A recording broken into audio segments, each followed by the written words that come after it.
ស្ដីបងប្អូនទាំងអស់គ្នាខ្ញុំជីនិចចាគ្រាន់តែឡើងដល់លើភ្នំបានមួយថ្ងៃស្អែកឡើងលោកកោះដលងឲ្យហូបជាធម្មតាលោកដាំដលងសម្រាប់ឆាន់ខ្លួនឯងអញ្ចឹងណាប៉ុន្តែវាមានច្រើនហើយពេលញាតិញោមទៅលេងអញ្ចឹងក៏លោកកោះឲ្យញាតិញោមហូបអញ្ចឹងណាហើយនៅក្រោមអីមិនសូវចង់ទេដលងហ្នឹងអាហ្នឹងខ្ញុំពិបាកថាដែរមិនដឹងដលងមីនិងដលងឈើនេះខាងស្រុកខ្ញុំគេហៅដលងមីទៅពេលខាងស្រុកកំពង់ចាមគេហៅដលងឈើចឹងមីក៏បានឈើក៏បានដែរហូបឆ្ងាញ់ដូចគ្នាបងប្អូន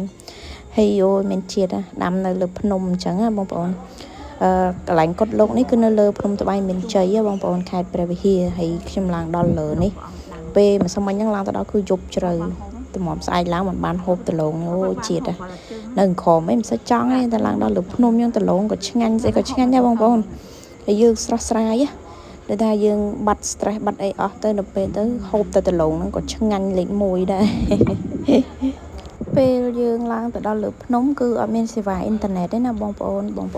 ខ្លះក៏ច្រឡំថាខ្ញុំបង្ហោះវីដេអូពីលើភ្នំអញ្ចឹងណាក៏ប៉ុន្តែខ្ញុំនៅមិនពេញទេពេលចុះមកវិញខ្ញុំបានបង្ហោះវីដេអូអញ្ចឹងណាបងប្អូនហើយពេលនៅខាងក្រោមគឺថា stress ច្រើនអញ្ចឹងទៅមិនសូវជាចង់ហូបនេះហូបនោះអីទេតែដល់ឡើងដល់លើភ្នំយើងស្រឡះចិត្តហ្នឹងបងប្អូនពេលយើងអត់មានអ៊ីនធឺណិតអញ្ចឹងគឺយើងអត់ខ្វល់ពីអីទាំងអស់យើងលែងខ្វល់ពីការងារពីរឿងផ្ទាល់ខ្លួនឬក៏រឿងអីគឺលែងខ្វល់ដឹងថាហូបមកពេលហើយគឺហើយអញ្ចឹងអរគុណច្រើនបងប្អូនបាយបាយ